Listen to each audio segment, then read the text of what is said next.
네, 반갑습니다. 행정사 합동사무소 정평회 대표 감정평가사 겸 행정사 박상현입니다. 이번 영상은 많은 분들이 궁금해 하시는 내용이면서도 속 시원하게 알려주는 곳이 없는 주제를 다뤄볼까 합니다. 표준지 공시지가에 대한 이의신청, 즉 불복에 관한 내용인데요. 표준지 공시지가는 개별 공시지가 산정의 근거가 되면서 특히 수용 대상 예정 지역이 보상 감정평가의 기준이 되기도 합니다. 2018년도 연말에 3기 신도시가 발표되면서 신도시 예정 지역이 2019년도 표준지 공시지가에 대한 상향 민원이 빗발쳤던 경우가 바로 그 케이스라고 볼 수 있는데요.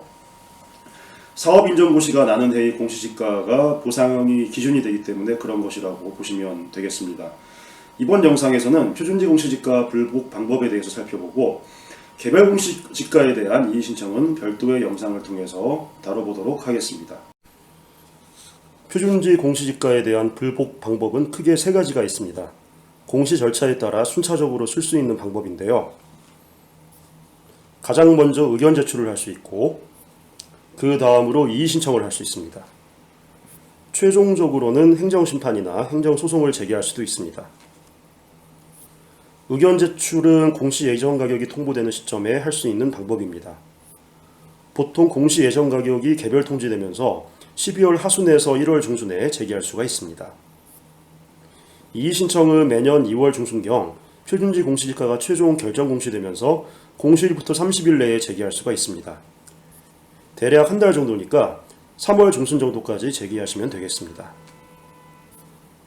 행정소송은 인지대나 성단료 등 별도의 비용이 많이 수반되기 때문에 가성비 측면에서는 추천드리지 못하겠습니다.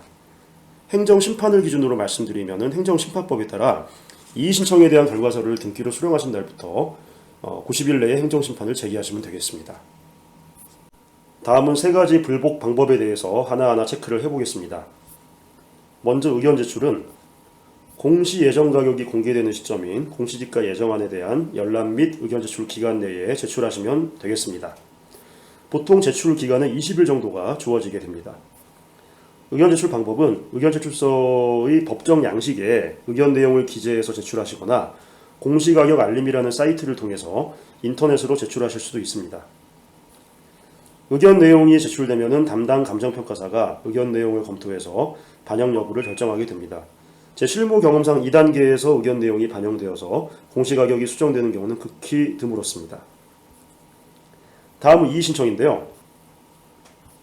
2월 중순쯤에 표준지 공시지가가 공시되는 시점에 설정되는 이의신청 기간 내에 이의신청을 하실 수가 있습니다. 이의신청 기간은 통상 공시일부터 30일 정도가 주어지게 됩니다. 이의신청서 역시 법정 양식이 따로 준비되어 있으므로 해당 포맷에 맞게 작성해서 제출하시면 됩니다. 의견 제출과 다른 점은 해당 표준지를 평가했던 담당 평가사가 아니라 인접시군구의 다른 표준지 평가를 담당했던 감정평가사가 이의신청된 표준지에 대한 판단을 한다는 점입니다. 따라서 제 실무 경험상 의견 제출 때보다는 민원사항의 반영 확률이 높은 편이었습니다. 이의신청된 필지에 대해서는 감정평가사가 주체가 되어서 신청기간 만료일부터 30일 내에 심사 결과를 서면으로 회신하도록 규정되어 있습니다. 대규모 필지가 아닌 이상 가성비 측면에서 사실상 효용이 없는 행정소송을 제외하면 행정심판이 사실상 마지막 구제 수단입니다.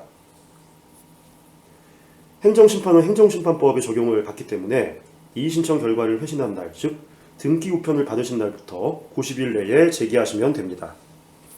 제기하는 기관은 공시주체가 국토교통부 장관이 되기 때문에 중앙행정심판위원회를 상대로 제기를 해야 됩니다. 역시 행정심판법을 적용받게 되기 때문에 표준지 공시지가가 얼마로 결정되었는데 그 결정 자체가 위법하거나 부당한 처분이라는 그러한 취지의 서면을 작성해서 제출해야 됩니다. 이전의 두 단계와 달리 통상적인 경우라면 감정평가사의 공식적인 개입이 없이 행정심판위원회에서 자체적으로 판단을 진행합니다. 이상 표준지 공시지가에 대한 불복 방법 세 가지를 개관해 보았습니다. 시간 관계상 이번 영상에서는 다루지는 못했는데요. 구체적으로 각 단계마다 어떤 점을 집중적으로 부각시켜서 표준지 공시지가의 공시가격을 조정받을지는 매우 전문적인 분야입니다. 당연히 공시지가의 산정 과정을 완전히 꿰뚫고 있어야 해당 표준지의 약점이 눈에 들어올 텐데요. 이러한 업무를 전문적으로 할 수 있는 자격사는 행정사이면서 실제 표준지 공시지가 조사평가에 단연간 참여해본 사람만 국한이 됩니다. 저희 정평은 대표인 제가 오산시 표준지 공시지가 전 필지를 단연간 조사평가했던 경험을 바탕으로 표준지 공시지가 관련 민원에서 탁월한 성과를 내고 있습니다. 궁금하신 사항은 저희 사무소로 연락 주시면 되겠습니다. 이상 감정평가사 겸 행정사 박상현이었습니다. 감사합니다.